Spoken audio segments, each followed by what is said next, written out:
Good afternoon, ladies and gentlemen. It's my pleasure to welcome you at the last, but I hope that not a least panel. We are going to speak about how has the Visegrad countries reacted to the changes in the security environment, namely, obviously, the Russian aggression in the east, and maybe potentially we'll be talking about some aspects of the migration crisis which transparents into the security environment. My name is Jakub Janda. I'm the Deputy Director of the European Values Think Tank, which is co-organizing this forum, this conference, together with the Institute for International Relations and with the kind support of the Ministry of Foreign Affairs of the Czech Republic, International Visegrad Fund, and Konrad Adenauer Stiftung. Before we start, I would like to welcome our panelists who are very distinguished these days. So it is not really common to welcome a cabinet minister at a policy session. So we are really privileged to have Mr. Martin Stropnický, who is Minister of Defense of the Czech Republic, at the panel. So good afternoon, Mr. Minister. And then we will have Jakub Kalenský, who is the Czech expert and at the StratCom team at the European External Action Service of the European Union. Then we will have Péter Kríko, director of the Political Capital Institute. We will have Roderick Parks, a senior analyst at EU Institute for Security Studies and associate fellow at PISM, the Polish think tank. And the fourth speaker would be Oliver Tamminga, a senior fellow for international security at the German think tank SWP. So we would start this debate in a manner that Mr. Minister, Mr. Stropnický, would address us with several of his remarks, and then we will have our discussants who would be reacting to his words, because Mr. Stropnický has to leave after around an hour, and our debate would continue after that. And just to state that this debate is on record, so anything what is said could be quoted definitely. So, Mr. Stropnický, the floor is yours. Thank you, Mr. Janda. It was very nice to hear your warm welcome, and I'm glad to be here with you on this interesting and important gathering with such a crowd of young people, much younger than our deputies are. I'm coming directly from the chamber, so it's a agreeable change, I would say.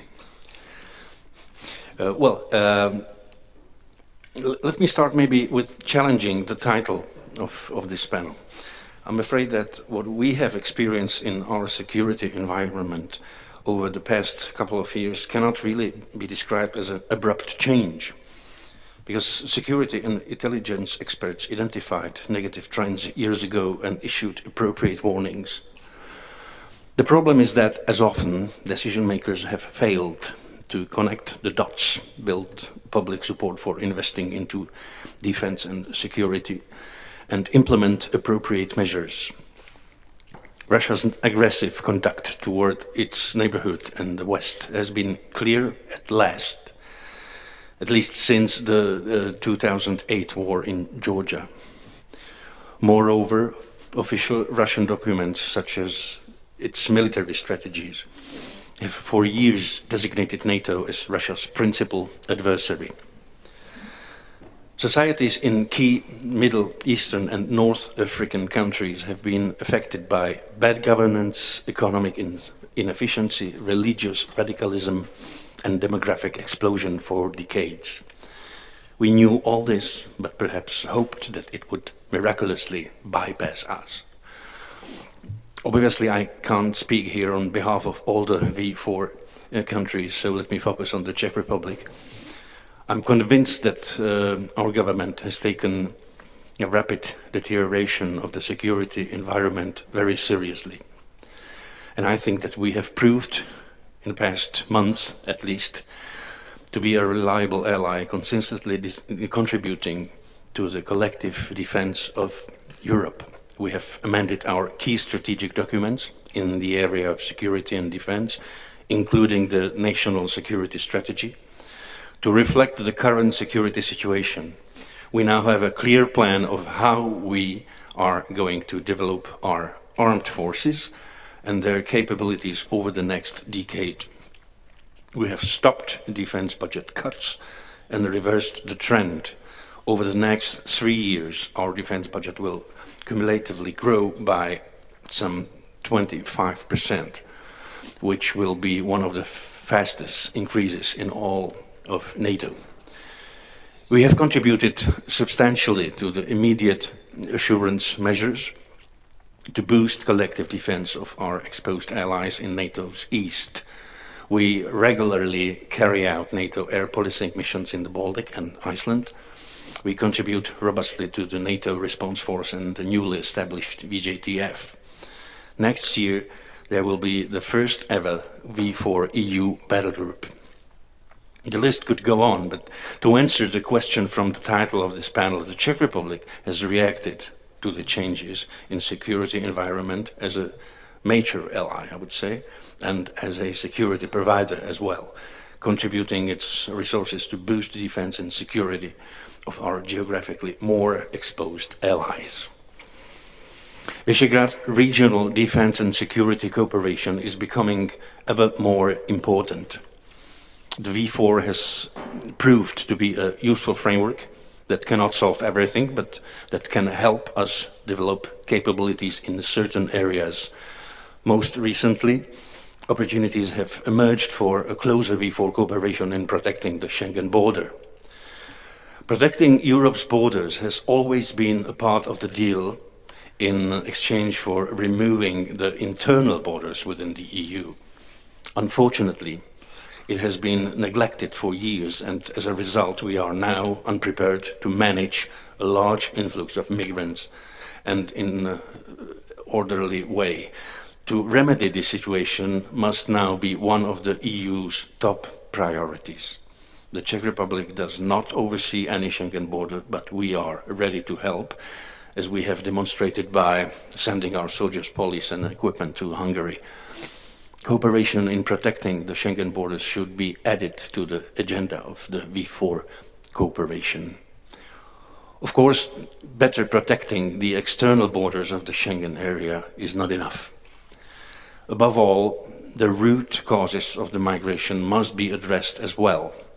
But here, I'm afraid, Europe and NATO are still somewhat lost. Western strategy in the Syrian war is ever more unclear. We are unable to decide what our goals in Syria and the broader Middle East should be. It is true that Russia's intervention is likely to further aggravate the conflict and increase the number of refugees. On the other hand, Western approach has not been very convincing either, with ever-changing priorities, broken promises and the absence of plans for a post-Assad Syria. Our greatest asset is the solidarity and unity in NATO and the EU.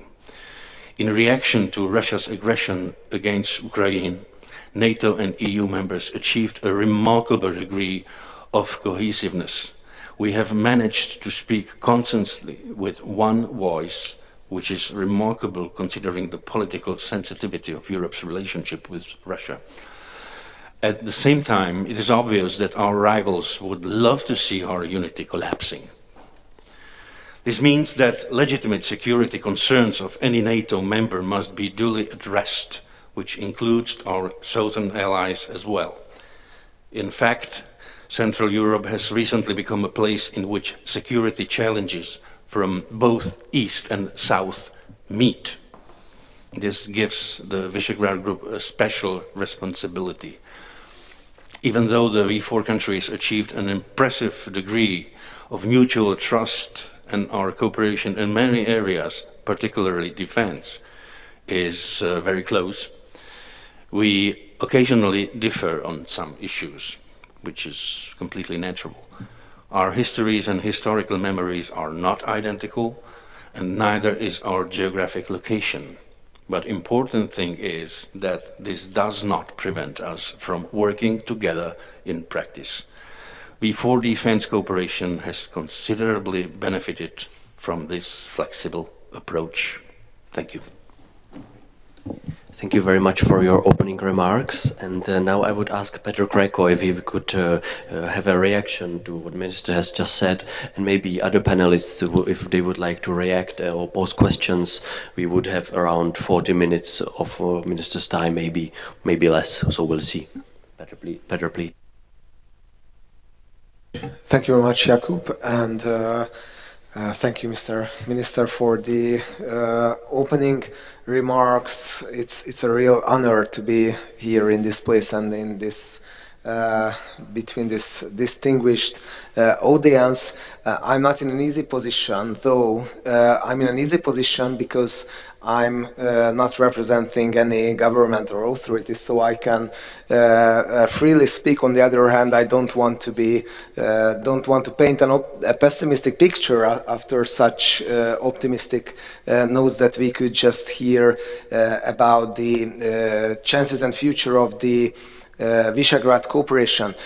Generally, to link this issue to the title of the overall conference and panel, I do think that the relation towards Russia and the position towards Russia has been rather a divisive issue among the V4 states, and I think it is rather an understatement than an overstatement. If we think about the heated debates last year, for example, at the GLABSEC conference between the Polish and the Hungarian Prime Minister around energy policy issues, and where the position of the Hungarian government was that energy prices should be the fundamentals of politics, and the Polish position then was that values comes first, prices comes second, to simplify it a bit. I think for the V4 countries, for historic reasons, the relation towards Russia and the relation towards Ukraine is a rather divisive issue. And if we take even consideration, for example, that in the case of Hungary, it's about 200,000 ethnic Hungarians are living in the territory of Ukraine in Transcarpathia, and it also complicates the picture. But what I generally see that after I would say even fractions in the V4 cooperation, we could see, because of the different positions on Russia and the Ukrainian conflict. Right now, in the case of the refugee issue, we can rather see a joint position, rather a common platform, as the minister also underlined. I would have a question mark here at the same time. My concern with the cooperation of the Visegrad countries in this regard, with Poland sometimes a bit seem to representing a different policy line, but generally we can see this kind of cooperation. What I'm a bit afraid of is that, for example, in the case of rejecting the mandatory quota system and the redistribution of the refugees according to the mandatory quotas, we can argue that the quotas are not necessarily the best solutions. On the other hand, I think it has been, to a given time, practically the only solution that was provided by the European Union. And the rejection of the quotas, the mandatory quotas by Visegrad countries first, then Poland had a bit different position. It sent a message to Western Europe, I think, that Eastern Europe and Central Eastern European countries that are the main beneficiaries of the European integration are not helping Western Europe in a very difficult moment. And there were some statements that were unfortunate. Let's just talk about the statements of our government, the Hungarian government, who said that we don't have an immigration problem, we just have a refugee problem. These people doesn't want to stay here, they just want to pass Hungary and go to Germany. So it's Germany's problem and it's Austria's problem. And I think these kind of statements are something that can be easily decoded in Western Europe as messages that undermining the necessary trust and cooperation in the European Union. So my fears are that if this joint bloc, Visegrad bloc, remains in the case of the refugee crisis, and it is presented as an alternative to the Brussels solutions or the Western solution, as it sometimes happens, I think it can speed up a very unfortunate tendency, and this is the two-speed Europe. There have been some recent statements by Western European politicians that the response should be Central Eastern European countries should receive less money from the EU budget. According to some press information, on one of the first meetings on the quota question, the Italian Prime Minister said that the ones who reject the quota system shouldn't call themselves European anymore. And don't get me wrong, I don't think that we should completely accept this narrative, and because of course in Western Europe there are political interests as well to say these things, but it can be, I think, a good pretext for some Western European politicians to make more arguments to weaken European integration as it is at the moment. So I don't want to be very pessimistic, but and it would be my last remark, my feeling when seeing the news and the reports on the last EU summit of Southern and Eastern European states regarding the migration question, the refugee issue, my feeling was that it was a meeting that had a second hidden agenda, and it was naming, shaming, and blaming Eastern and Southern European states. And I think this is a trap that should be avoided. I myself would be very happy to see a real efficient cooperation between Visegrad countries generally. In particular, in this, I would be happier to see a strong cooperation regarding Russia and Ukraine, and I'm a bit less happy about seeing this strong cooperation in the case of the refugee crisis. Thank you, Péter. Would you like to respond right now? And the others could react at the moment after. Okay, thank you. Well, at the very beginning, I would like to mention that I will speak freely as well. And the fact that I'm representing a government is not imposing me any significant limits. So,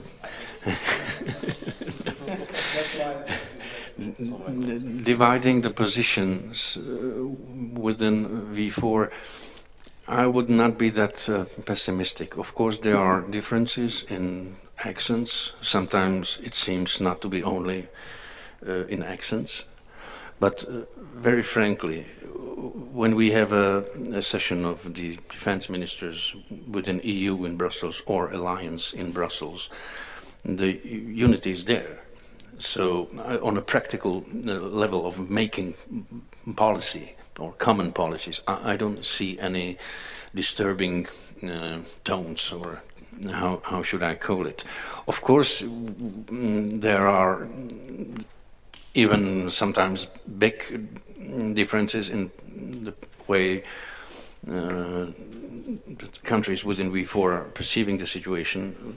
Just to mention the Poles, always very cautious about Russian ambitions, and with a very determined population, by the way, to defend their country, and some more, let's say, pragmatic ways to approach this problem, sometimes in Slovakia, sometimes in Hungary. But as I have said, the most important thing is that there is no practical division in the policy making and coming to common conclusions. And this I would define it as crucial. Another thing that we have to take into consideration is that unfortunately at least maybe 70% of the foreign policy is is a kind of message home. It's not really foreign policy, it's just a message for voters because they just want to hear something. And that's the weakness of the policy as such. But I think that it can be this point can be addressed also to our Western colleagues as well in a huge scale. So we are talking about foreign policies and we are addressing some domestic public in the same time, very strongly. Interesting small detail, when the crisis in Ukraine started, it was more or less the time when I became the Minister of Defense. And we had our first ministerial meeting. I was a complete freshman in Brussels, and there has been a discussion: should we present some declaration of the ministers of the alliance? Of course, not as a breakthrough, but as a kind of political declaration of the alliance towards Russia's aggression. And one representative of a big country, a big and important country, said it's premature, it's not the day to do so. And then my Lithuanian colleague said, oh no, we think that it's high time to do so. And I just raised my hand and they gave me the floor, and I said I fully agree with my Lithuanian colleague. And at that time Rasmussen said, okay, so we'll do it. So, you know, two small countries could do something, could achieve something and I present it as a gesture or as a proof of democracy within the alliance. So, another point, quota system. The problem is that it's a fake. It doesn't resolve nothing. How can you accept 5, 10, 15,000 people? You want to lock them in Hungary or lock them in the Czech Republic? They just don't want to stay. How can we manage to tie them to the trees or something? It's a nonsense. They will always do their best to be as fast as possible in Germany. And what is Germany within the EU now is Bavaria within Germany. They all want to Bavaria, not only to Germany, because on the north it's too expensive or too I don't know, too cold maybe. I have heard one Iraqian refugee, or a quote in a serious British paper, who got the asylum in Finland, that he wants to go out of Finland immediately because it's too dark and nothing really happens. He's annoying himself in Finland. No, it's maybe a bad joke, but even these cases are true cases. So it's not that simple. I think that the quota story is a typical, unfortunately, because I'm pro-European as a politician or as a citizen, but unfortunately it's a typical way of proceeding for Brussels, to create some quasi-solution and to promote it as the only solution. It doesn't resolve anything. And of course, if you declare that you will accept several hundred of thousands of people, it's, you are of course promoting other migrants or refugees, and you invite them, even those who are hesitating about undergoing this very painful trip and a risky trip. So many mistakes have been made. I don't want now to be the general after the battle and to say that I know everything. Of course, I do not know exactly how to proceed, but one thing I know, that the Schengen area is something immensely important for all of us, and we should protect it together in a proper way. And in this sense, I don't say that without any single problem, but Hungary is doing something concrete, which is not pleasant. Nobody likes fences or walls, but I would like to ask Mr. Juncker, how should we protect Schengen area without some concrete means? By a firm regard to the eyes, or what? You know, this Brussels from time to time, champagne terrace, it's a bit tiring because it doesn't bring any tangible solutions. And we should not forget that even there are some domestic consequences or motivations. If I'm not mistaken, in Hungary you have roughly some 5 million voters, Muslims. In France, 4 or 5 million. So, of course, you must take this into consideration if you are making some political decisions. And of course, we could speculate, because Germany is the key player. What are the motivations? Maybe there are 3 motivations, and it's not a revolutionary remark, because you have heard about it undoubtedly. One is the historic resentment, which is very probably still strongly present. Then the political one, which I have mentioned before, and then the industrial one, which is confounding migrant and working force, because working force is something artificial, but migrant is something, it's a human being, and you cannot program a human being. And I'm afraid that the second and the third generation of Turks are not really very happy in Germany. Their fathers, yes, but their sons and relatives, not that much. So that's another kind of problem. I don't think it will resolve the necessity of more working force in Germany, and that's a short-sighted kind of looking at these things. And then we should maybe, I don't want to act in a position of a guilty state or guilty person as before, not at all. Why? It was not our political mistake to bombard Libya, maybe, without having the step B. It was not our decision to leave Iraq prematurely.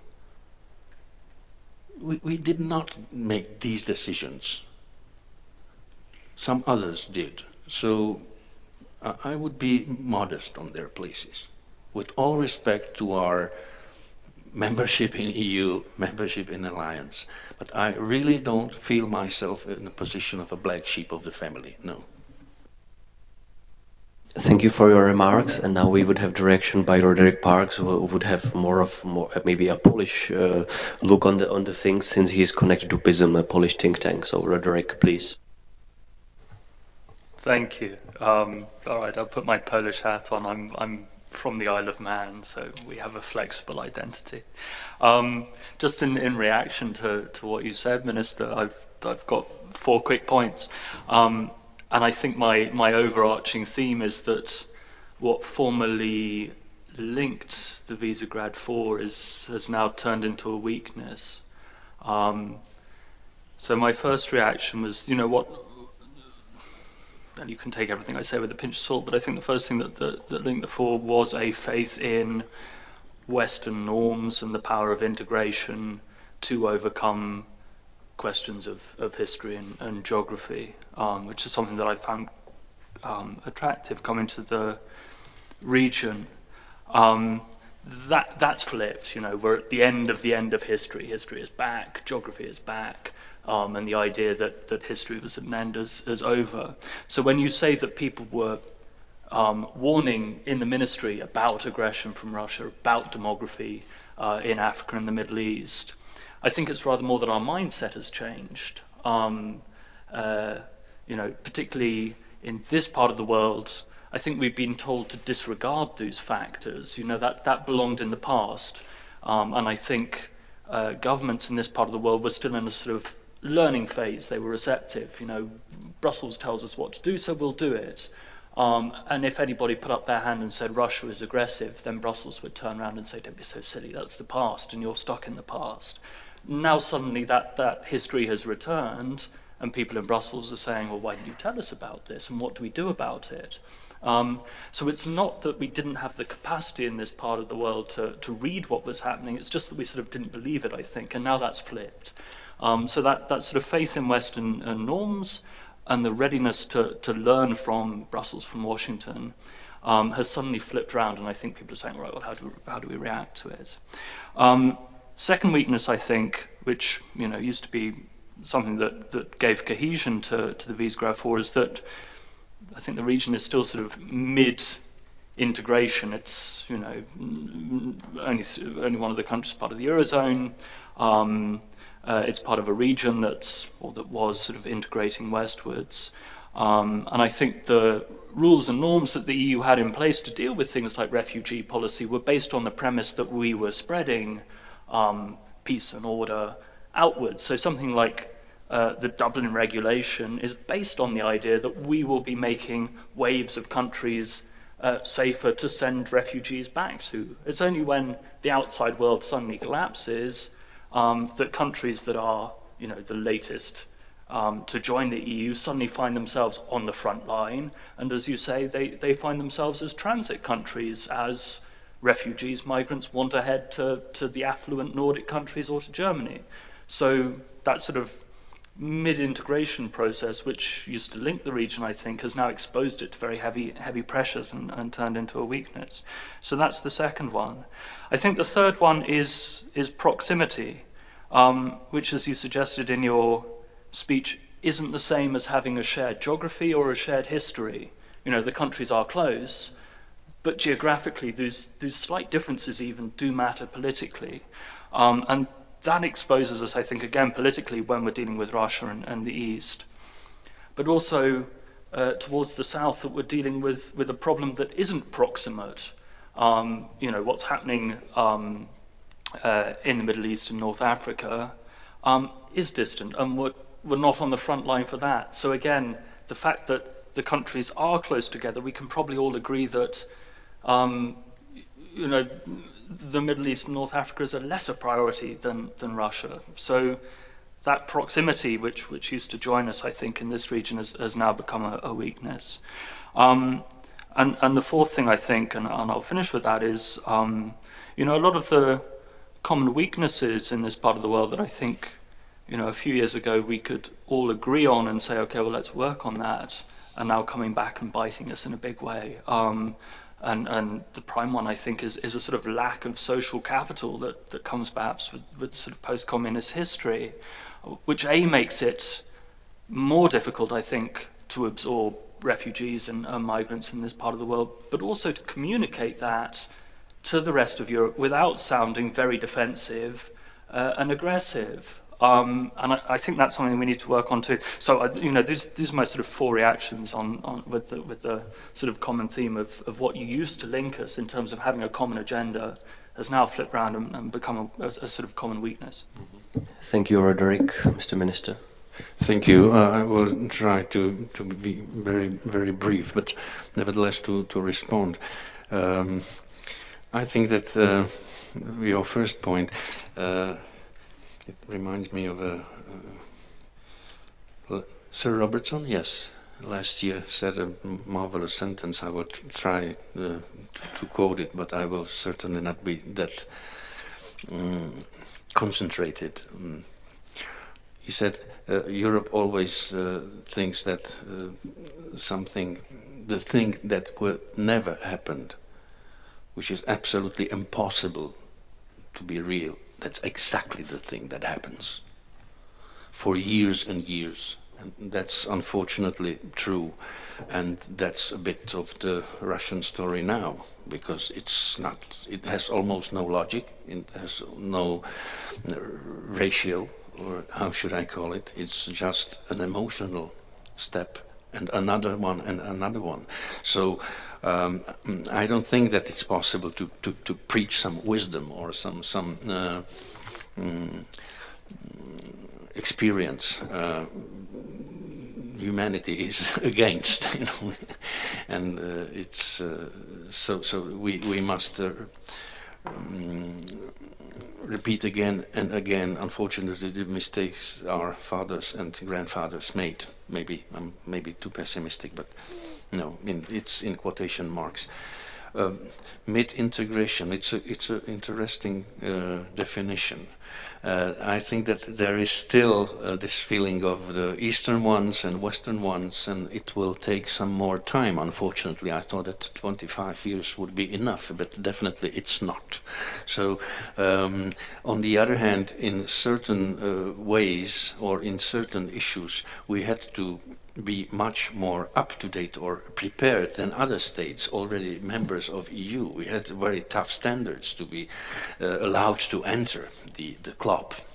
Even now I think that we, in many important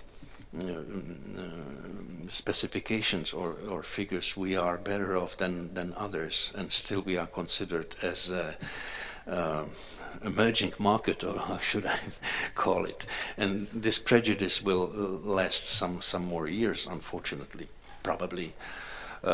South and East, I would not agree as far as the Czech Republic is concerned, because we feel a certain danger of this kind of obvious accents. And that's why we are in Mali, that's why we are concerned about the situation in the Middle East, of course, and we send ammunition to the Kurds and some other material, and we are preparing to do more in this context. So, no, I would not agree fully with that. It's understandable that the Baltic states, for example, have good reasons to be a bit nervous.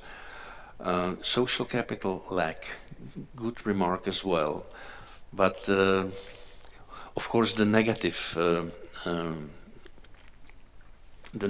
tune is always more loud and more present. So unfortunately some politicians are exploring the issue of migrants and are working hard on creating some atmosphere of fear, of something unknown, untangible, but still so dangerous.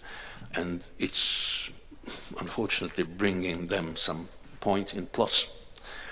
On the other hand, among the average people, there is so much solidarity. We have such large groups of young people going on their own to Serbia, for example, the Serbian border, to help, and then they write me mails whether there would be some possibility to send an old military truck or something to help them. And they are doing excellent work for nothing, just for their inner necessity to help. And another factor that we have absorbed, so to speak, almost 500,000 Ukrainians over the past 20 years without any difficulty, without any broken window, so to speak, and 60,000 Vietnamese, as far as I know. So it's not that simple. Of course, there is a great sensitivity towards Islam as such, because of the videos, because of the rhetorics of some politicians, as I've said. And I'm optimistic, and I hope that step by step this will vanish. Thank you. Thank you very much. Now I would give the floor to Jakub Kalenský, who is the Czech representative at the StratCom team at the European External Action Service, which is a body created by the European Union to counter the Russian informal warfare or propaganda, if you would like. So Jakub, please. Thank you for the word, and thank you for the opportunity to speak at this remarkable event. I might have more of a question than a remark. You know, in my previous life I was a journalist, so it's an old habit to ask questions.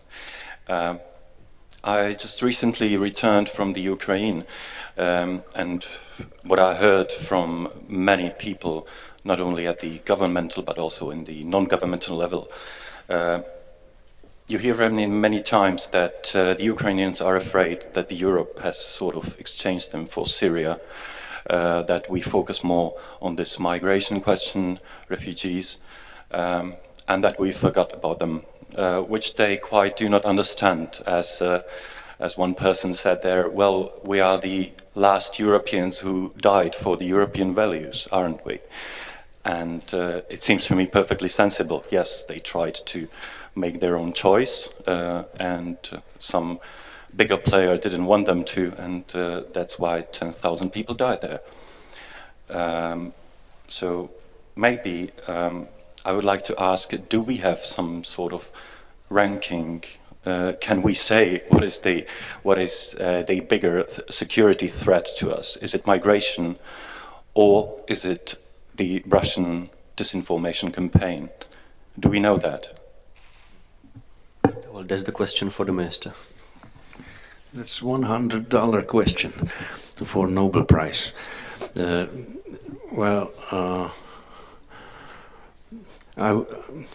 As you have said that you are a former journalist, so I will cynically say, from the journalist point of view, that the Middle East, is more sexy. And I know how awfully cynical I am now. Ukraine is not a story anymore for the papers, for the cameras. So, to a certain extent, I fully understand the people in Ukraine calling for some attention, some empathy. On the other hand, the presence of those migrants and refugees is something much more tangible and visible now. It could be a kind of threat. With all these stories on the Mediterranean and some tragedies with the small children and so on and so forth. So that's why Ukraine has lost ground. But if I take it from the point of view of a member of a government, it's still extremely important, of course, and we have to be very careful about what Russia is doing there. And we should do the best not to leave the Ukrainians alone with these negative thoughts, which I understand. And I think that in this aspect, the V4 can be a kind of help, because as we have mentioned, the Poles and the Baltics, they still attach a lot of attention to the situation in Ukraine, and their voices might be the important voices even on the European ground. Let's do not forget about this conflict or this frozen problem. So definitely we must not forget about Ukraine. Thank you very much. And the last remark from the panel, and then we would open the floor for maybe one or two brief questions from other participants, would be Oliver Tamminga from the German think tank SWP. So Oliver, please.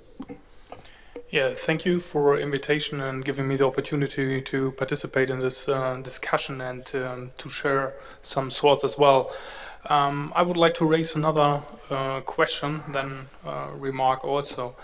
So the abiding lessons from the Ukraine for the Western security policy is that Europe remains exposed to existential threats and risks, and especially the hybrid warfare of Russia intentionally blurs the distinction between the times of peace and war, and making it hard for divisive policy to respond or react in a proper and timely manner.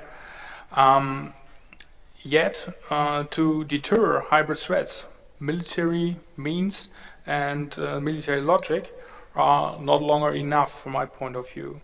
They must be supplemented.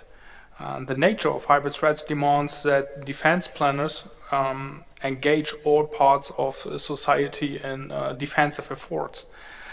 In Germany, we have an ongoing debate on building a resilient society or a new hybrid security policy as a possible answer to hybrid threats.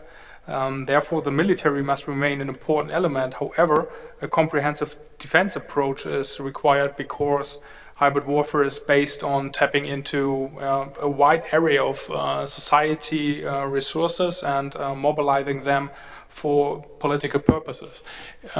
Minister, in your opening remarks, you highlighted the military capabilities, defense and deterrence. What do you think about such an approach to rethink a deterrence approach and to come up with such a concept as resilience to cope with hybrid threats? Thank you. Thank you. Several points. The first one, I think that in Europe, people as a whole are used to take the peaceful atmosphere as something obvious, automatic, for granted, which doesn't cost anything. There is a kind of army somewhere in the forest. Okay, so we will pay some money for that, but let's leave them alone. No, it's definitely over. This is over, and it's up to the politicians to persuade and to explain to the people that they must, of course, take into account that the situation has dramatically changed and that the peace has its costs, which is easy to say and extremely difficult to manage and to implement. Then the reaction time has changed completely. So we are now talking not about months, sometimes even not weeks. And the forms of aggressions have changed as well. Just remember the first days and weeks in Crimea and this puppet referendum. And at that time, even at that time, many European TVs reported as of something rather democratic. It was ridiculous and extremely dangerous in the same time.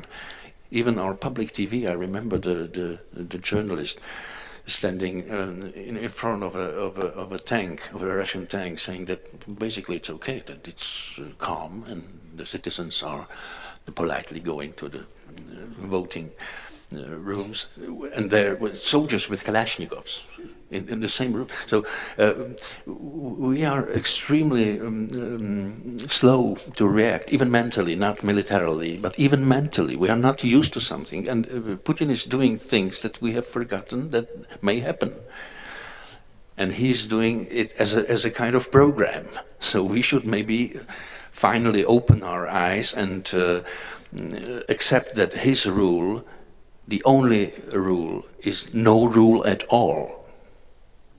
So I agree fully that we, and in our conceptions and strategic materials, of course, this occupies a very important place.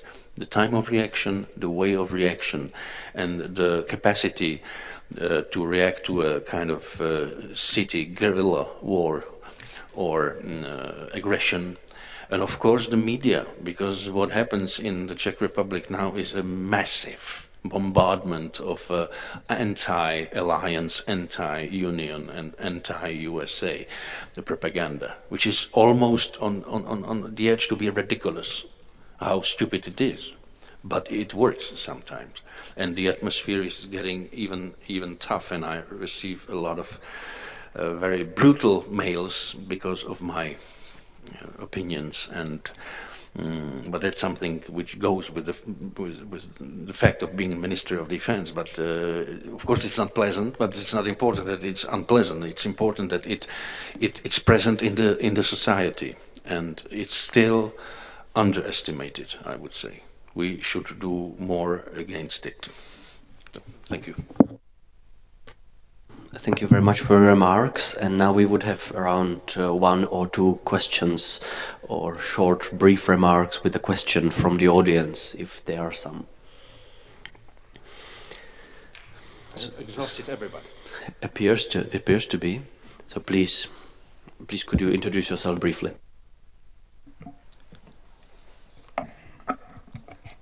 Thank you for the remarks. My name is Denis Bramenec. I'm a Czech-Mongolian student at Tufts University, studying international relations. My question is, I think, approaching this refugee and migrant crisis, you have talked about this as a threat, and I understand that this comes with it, analyzing from that point of view. And my question is, what type of dialogue is there, between European nations and Jordan, for example, Turkey, and other countries in the Middle East that are dealing with millions, right, of refugees, and these quotas are saying 15,000, are in the tens of thousands. What type of dialogue exists there, and how are we learning from those who are dealing with this on a day-to-day basis and at a much larger scale and with less resources? Thank you. Maybe we used to put the refugees in one poke. that's the mistake we all make from time to time. There are individualities and single, they all have their own story.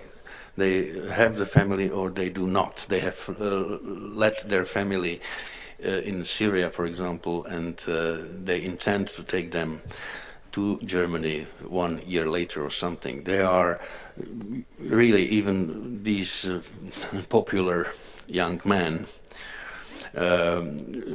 with quite a lot of money in their pockets, just going for a kind of adventure as well. The stories are very, very colorful. So it's extremely difficult to say the refugees are this or that. And Europe has done almost nothing to orient itself within these very, very different groups of people. What we did with Turkey, definitely not too much. And we started, as Europe, we started very late. So that's the kind of price we pay now.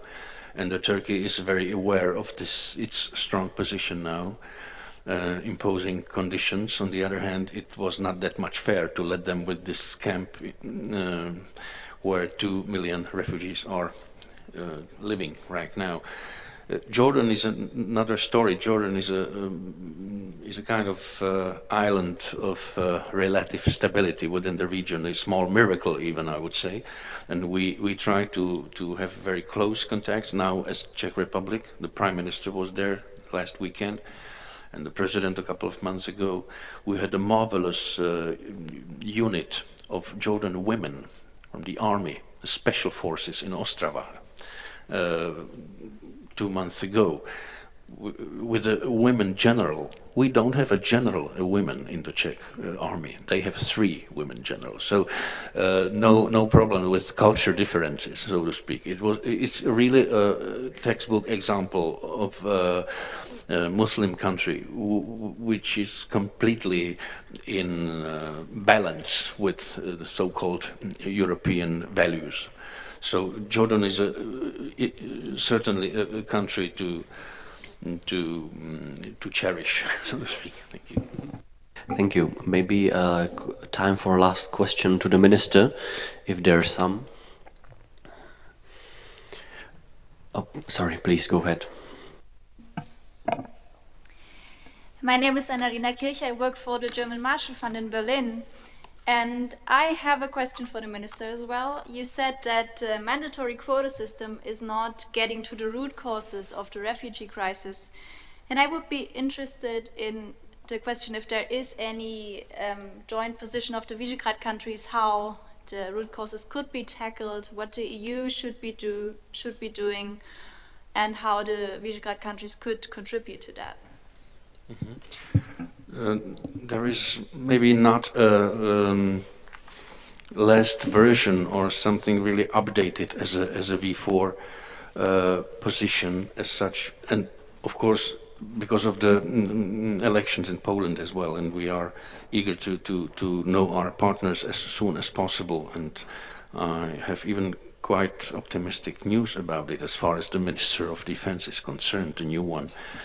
But I think that we agree upon the fact that the Schengen area should be protected, and because of the context quite firmly, which doesn't mean, you know, this famous fence is really not a wall.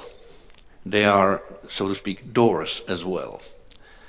But if I'm a refugee and I refuse to let myself identify, I refuse to present my papers, I refuse to make my fingerprints, I refuse anything, the state has the right to say, no, come on, we have some simple conditions and then you can enter. If you are not ready to accept these simple conditions, we cannot accept you. It's very simple. And the value of the internal area of Schengen is so high that we should do almost everything to preserve it. And not because of tourism only, because of economic reasons, first of all.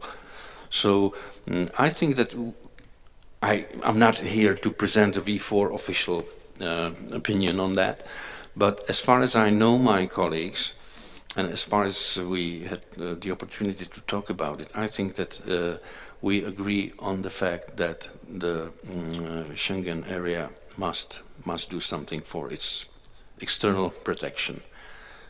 If you are asking this aspect, of course, the reason is to help to bring stability to the very regions where the problems are, of course. Right. Thank you very much, Mr. Minister. I see that our time is up for your participation. Thank you for your 60 minutes. We are glad you answered our questions. I hope that some participants are satisfied with your answers as well. And if they are not, that's democracy, unfortunately. So thank you very much fortunately, and thank you for being with us. We'll be glad to welcome you next time as well. Fine. Thank you very much. Goodbye.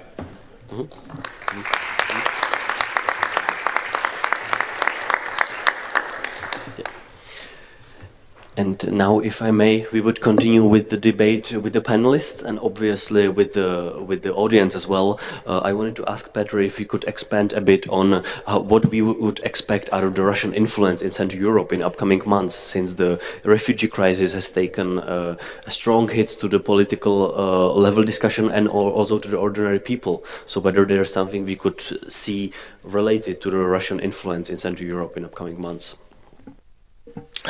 Thank you. The only thing that I can say that I really don't know, which is not a very straight response. On the other hand, what is pretty obvious is that I think the Kremlin sees this situation and the overall refugee crisis as a huge opportunity.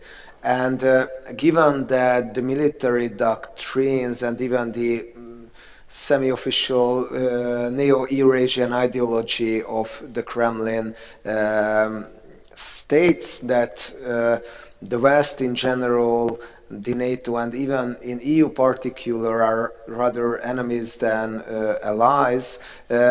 I think the willingness of the Kremlin to destabilize to destabilize Europe in some manners is quite obvious. And what is pretty clear is that the refugee crisis really destabilizes Europe.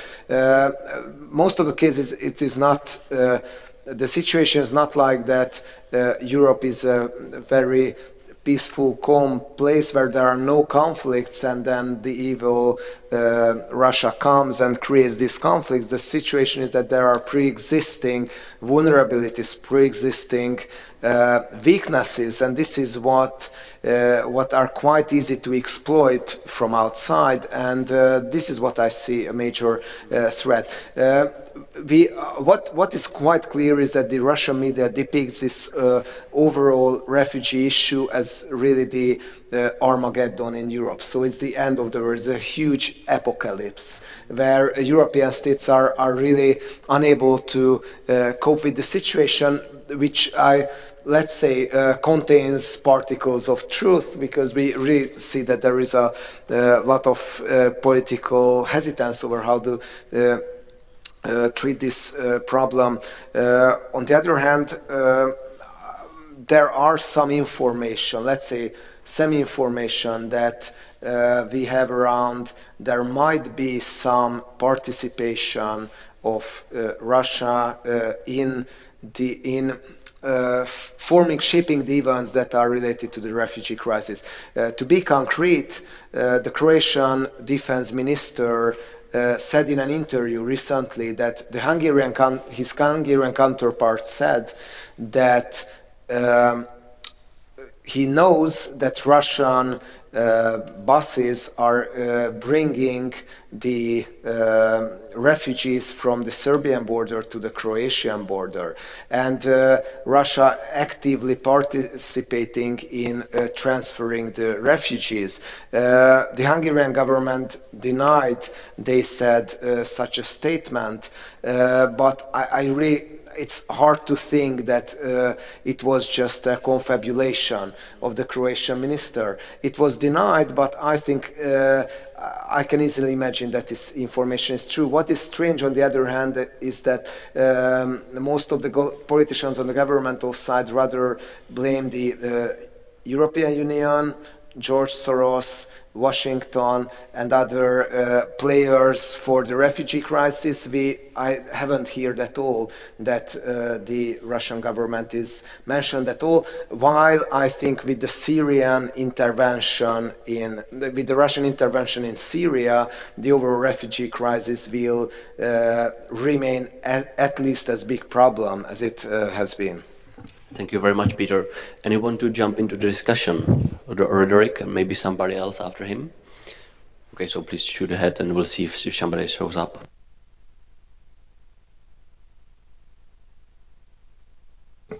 I'm not going to dominate the debate. I work on migration and refugee policy, so it's interesting for me. I wanted to pick up a bit on that. I wanted to pick up on the root causes, push factor stuff. Can I ban the use of root causes and push factors as an idea?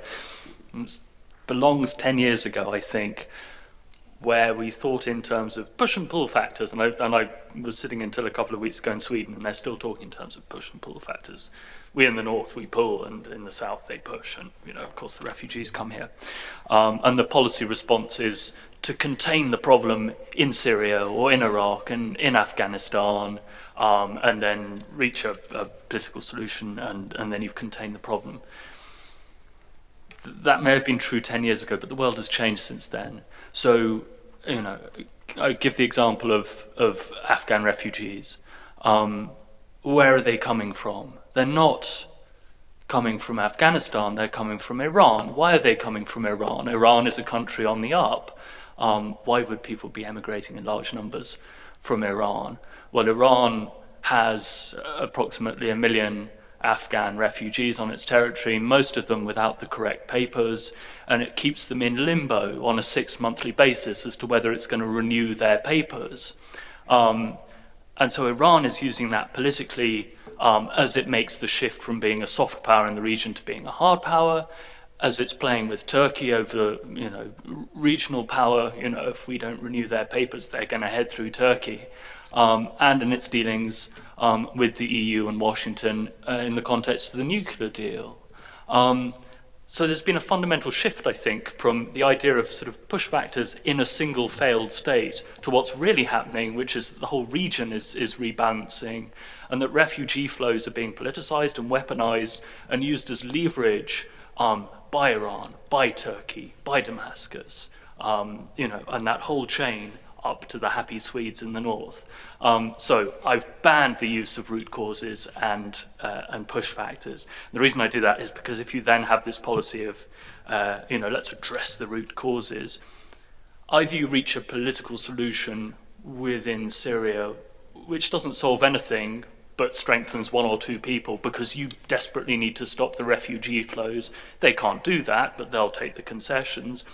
Or you throw development aid and capital at them, which doesn't make things any better anyway, because guess what? The countries they're coming from are middle-income countries. They're wealthy, so that hasn't helped in the past. So I'm banning that, but I hope that maybe explains sort of, the more complicated dynamic of how refugee flows are working. And maybe just quickly on the Russian question, there is a sense, I think, in Turkey that the Russians are sort of weaponizing the refugee question with them in trying to say, okay, rekindle your relations with Damascus, with Tehran, if you want stability here.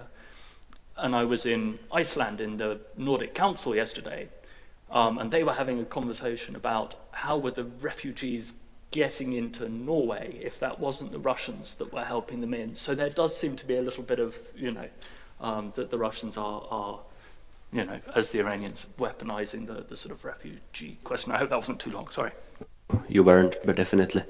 Anybody who wants to join in on the debate? On the question or remark what has been already said? If no, I have my questions as well, so don't let me use them.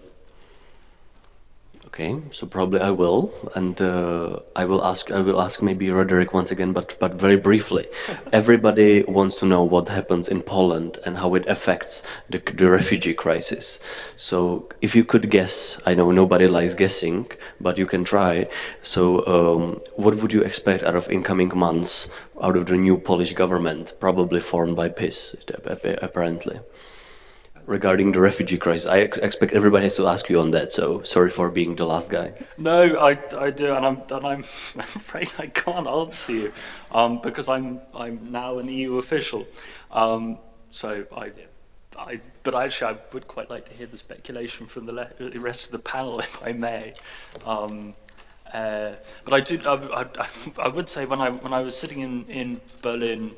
At the place where Oliver works, Kajo Lang, who's probably known to you here, several years ago, saying, "Give peace a chance." So he was optimistic last time there was a peace government. It didn't necessarily play out, but perhaps this time we'll see. I see. So if there's nobody waving his or her hand, I would ask Oliver, if I may, if you could evaluate for us a bit of how is Chancellor Merkel doing in the refugee crisis, because it appears, at least when we are looking from Prague or from Visegrad countries, that her position on the potential solutions of refugee crisis has been slightly shifting in some areas. So if you do see some shifts as well, please.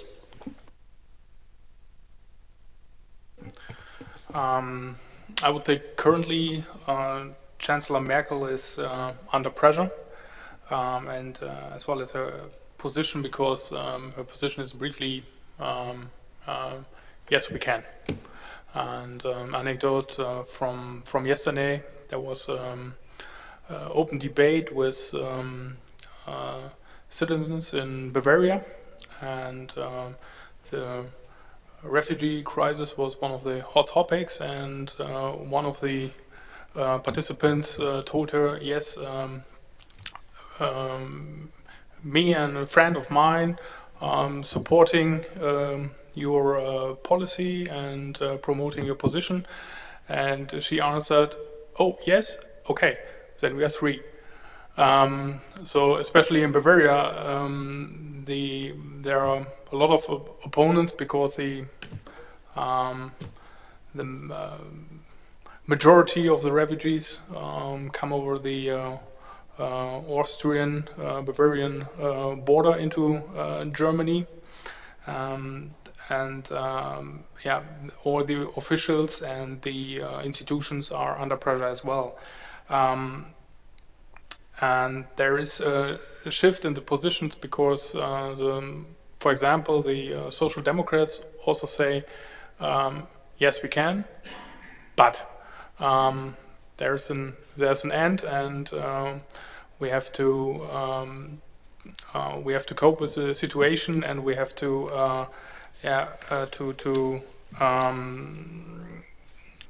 manage the migration, and to support it with the integration policies, as well as by economic, social, and education means.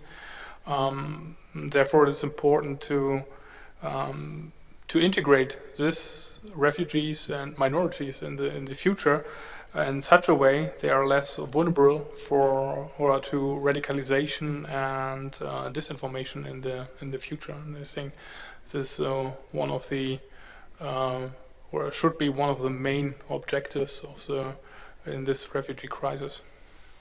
And if I may briefly follow up on that, there is the huge debate of the quotas, and not only because of the first package, so-called, of the quotas, but a potential permanent mechanism of the redistribution of the migrants or refugees.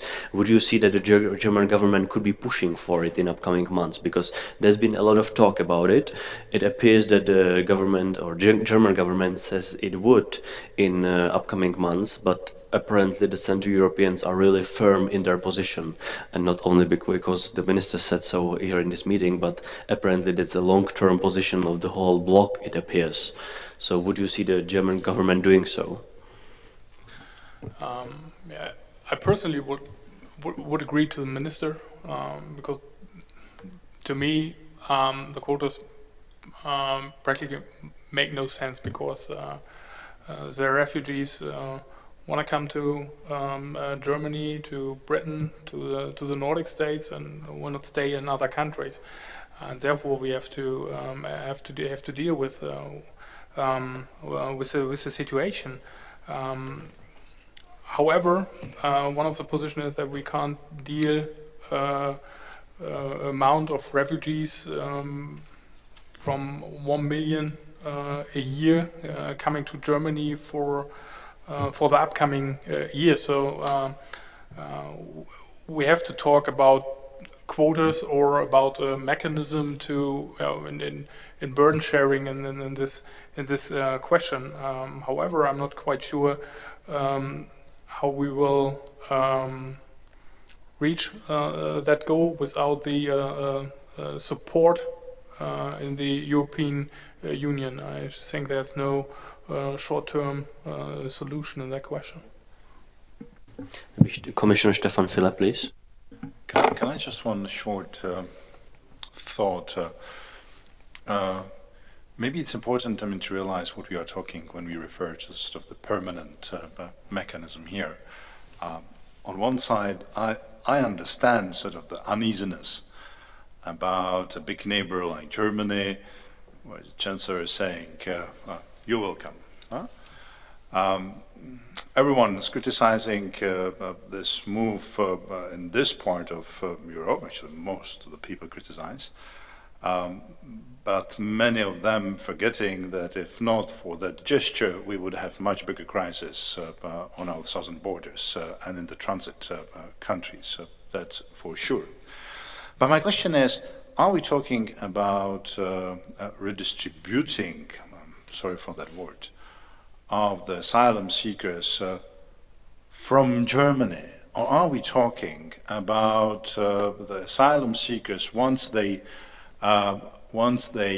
reach the EU territory, and according to the current asylum policy, and I guess even if it's updated and changed, applying on the territory of that first safe EU country, are we talking about those people being redistributed?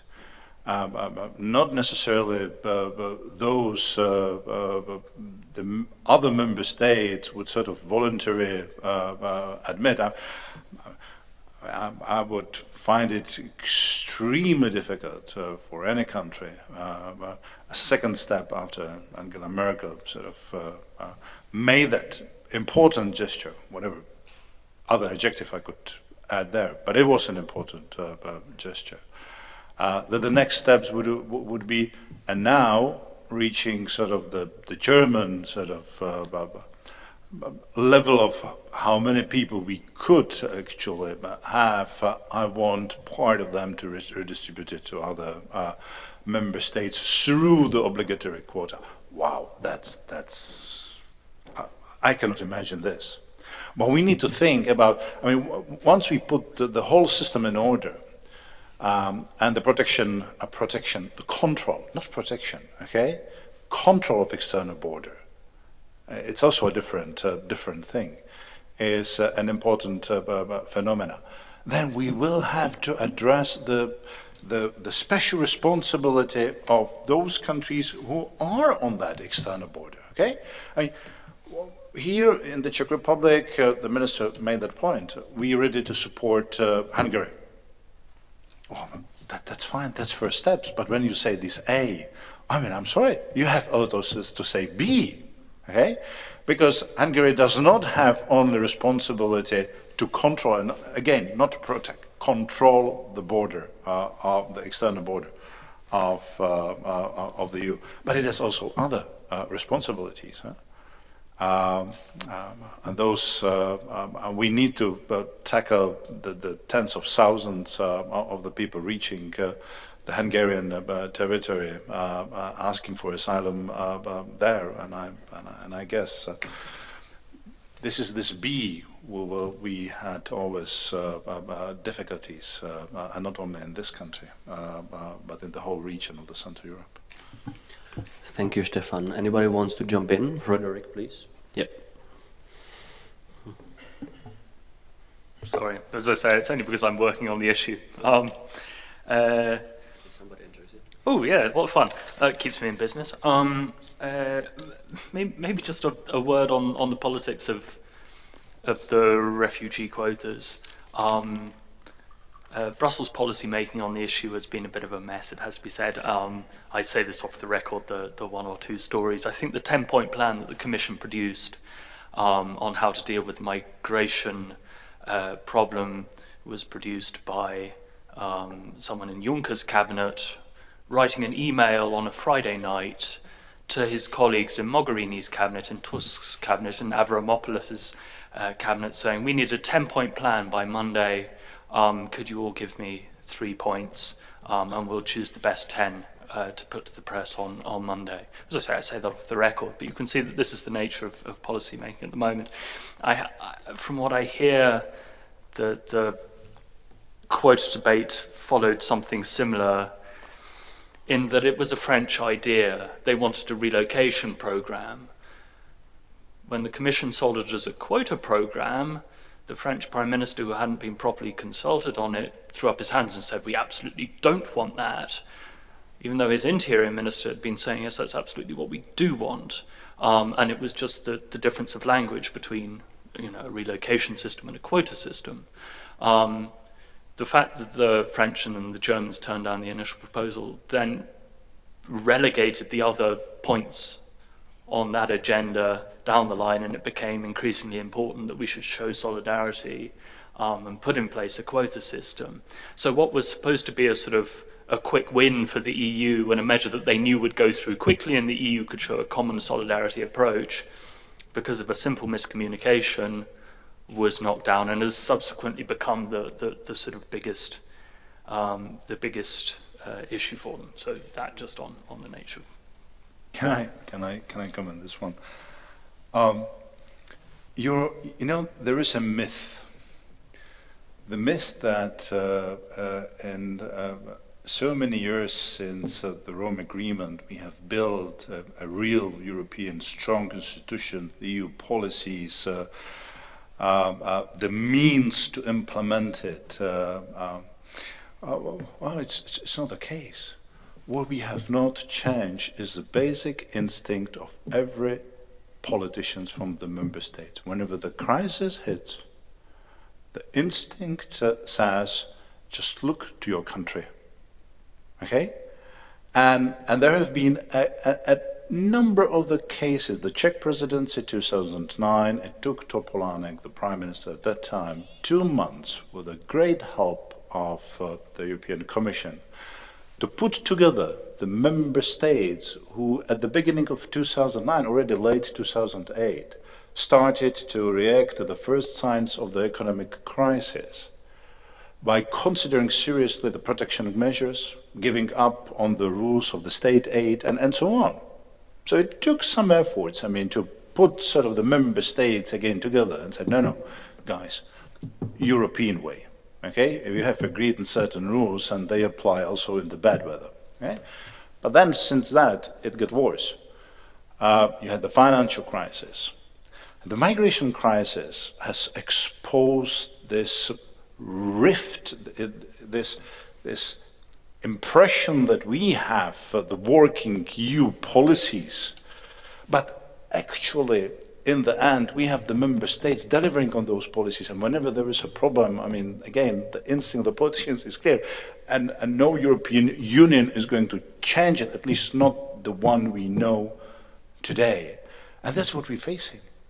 The reasons this mail has been sent, I don't know whether, to what extent it's true, knowing Brussels a little bit close to what was happening. But welcome to the club. That's exactly how it works. At the time when you see, member states actually delivering on the Dublin directives and other policies in their own way, you trying desperately to get something, what would put them together. It's more painful than it was at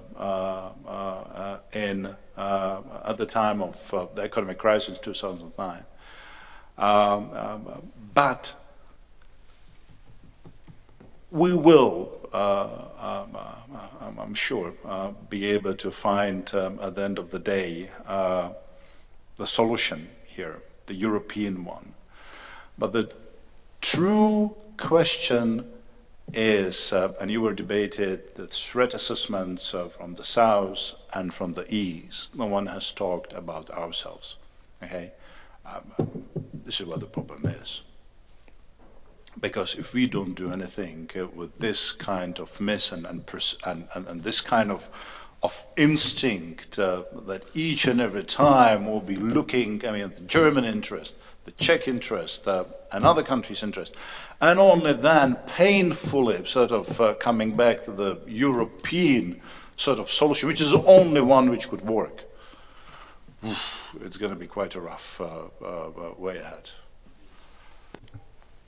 Anybody wants to respond to that? Right, looks like nobody. Don't quote me. Okay, so if there are no wishes for response, I would ask the four panelists if they could, let's say, start their concluding remarks. And my question would be really simple. What are 2 or 3 priorities or issues or concrete specific goals in upcoming months which the Visegrad countries, maybe all of them, maybe only some of them, could take on obviously very complex situation in the security environment, where we do have to consider obviously the refugee crisis. We have to consider and not forget the disinformation campaign by the Russian state, which we unfortunately keep forgetting, not only in public debates, but I think in some policy making as well. And obviously the situation in Ukraine, which isn't done and maybe could appear frozen from our point of view or from look at the media, but definitely it's not. So maybe 2 or 3 points which you could recommend to the Visegrad leaders, what you would see as important. So who would like to start? Maybe Oliver, please. A German position comes first. It's a German position, yeah. We should just follow that. No, just my personal position. Well, the strategic environment, or the current strategic environment, as well as the Ukraine crisis and the Russian intervention in Syria and the refugee crisis, should influence the strategic direction of Western security policy. These conflicts has exposed the significant vulnerabilities and weaknesses of our Western societies, like the exploitation of pluralism, the unity of effort, the social unity, as well as bringing some topics on the agenda, like digital services or critical infrastructures. And therefore I think Europe's security policy has to cope with these challenges and hybrid threats in a multi-pronged way. And one approach for the Visegrad states could be to come up with an initiative to boost something like an inter-societal security planning program, resilience in the member states, as well as the promoting and strengthening militarily deterrence and defense. Thank you very much, Oliver. Maybe Péter, if you want to continue. Okay, I will try to improvise something. I agree with everything that has been said, first of all. Second, I think, of course, I would start with the point that is less evident, and it would be, I think, more or less joint platform on the enlargement process, and I think it's pretty important. And it comes to some points that Mr. Füle has mentioned, and I think he would have some good thoughts on it. So I do think that if the Visegrad countries and generally the new member states wants to keep their influence in the European Union, their most important interest would be to have the enlargement process somehow. And given that right now the problems that Europe are facing, mainly security threats coming from Muslim extremists. Let's look at Bosnia, for example, which is a hub of extremists. Some of them went to Iraq and Syria, and there has been a lot of issues about it, Kosovo and some others. So I think they should get closer to the problem. If we talk about the refugee crisis, the role of the Western Balkans is unquestionable. So generally, I think more attention to the Western Balkans and even somehow to trying to push forward the enlargement process would be really important. In the case of the Ukraine crisis, I think most important would be, and I would say more generally, the Russian influence, to try to find common platforms where it's obvious that the Russian influence is painful, especially in political level, for these member states, tracking these kind of influences and reacting them on diplomatical level in order to at least make it part of the diplomatic discourses. And the third thing would be regarding the refugee and migration issues.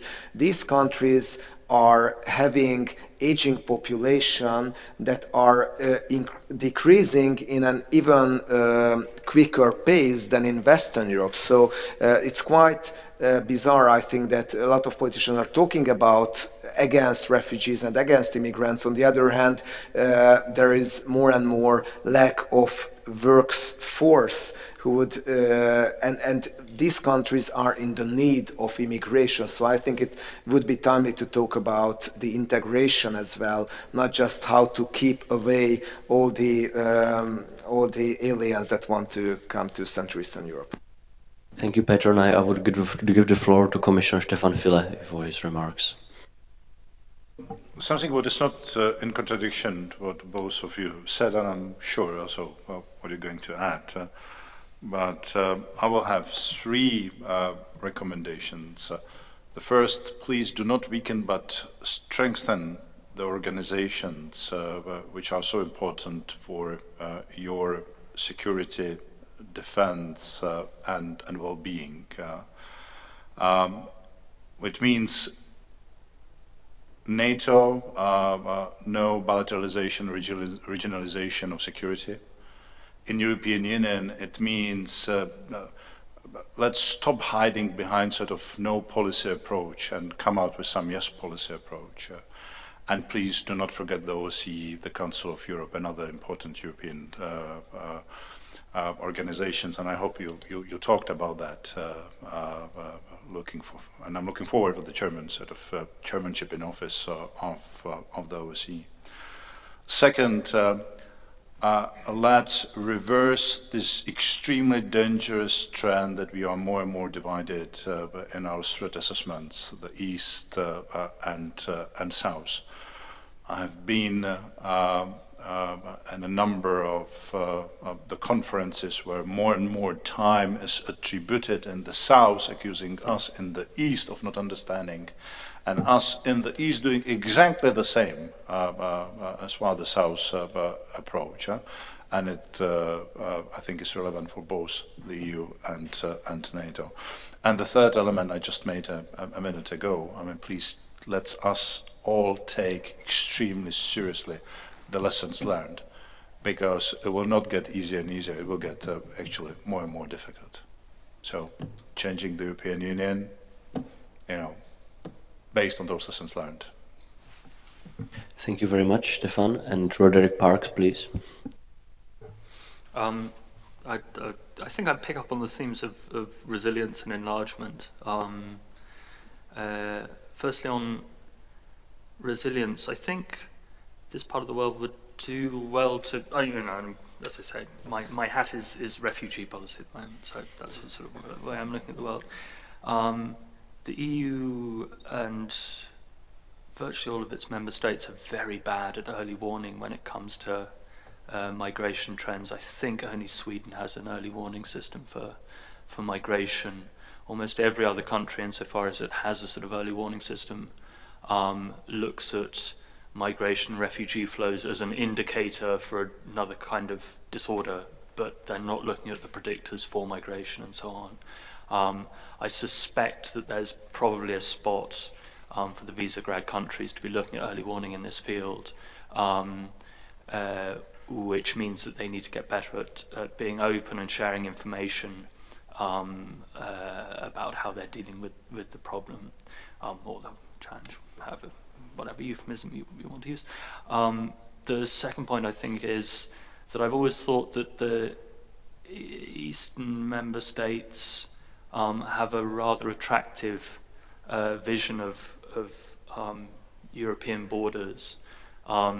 You've got at the moment a big tussle between southern member states with their maritime borders, dealing with North Africa and the Middle East, countries that will not join the EU and, trying to keep people out. And northern member states who are basically dealing with air borders and carrier sanctions and spreading norms and so on. I think Eastern member states haven't been good enough at saying that they have their own sort of vision of how European borders ought to work, which is that you need strong border controls, but so that you can handle as many or as much legal traffic as possible across the border. I think that's something that's relatively novel to the Eastern member states and an attractive idea. So I would say that model in the current crisis needs to be updated and needs to be put to the rest of the EU that Eastern Europeans are not trying to keep people out. They're genuinely interested in keeping borders as free as possible. So I think this would be my two. Thank you, Roderick, and the EU comes the last. So, Jakub, please, the floor is yours. In my opinion, maybe we should remember or even emphasize one difference. The refugee crisis is something that sort of just happened. It caught us unprepared, not only the member states, the EU as well, but it is something that we can fix. We can improve our functioning, and it doesn't really depend on some external actor. I don't think the refugees come here with some sort of plan to divide Europe. In the other threat mentioned, the situation is very different. We have an opponent who started, who orchestrates a very strong and very generously funded information war, who has a plan, who follows the plan. And I think we should bear in mind this difference. We shouldn't forget about it. Thank you very much. And well, that basically concludes our panel, and I'm very well thankful for all the speakers who attended and the participants who survived through all the day. I know it's been a long day, and I'm glad that all of you stayed here. I would like to thank all the organizers, and on behalf of the European Values Think Tank and the Institute of International Relations, we are glad that you were here, and thank you for coming. We'll be looking forward to see you next time. So have a good day, and thank you.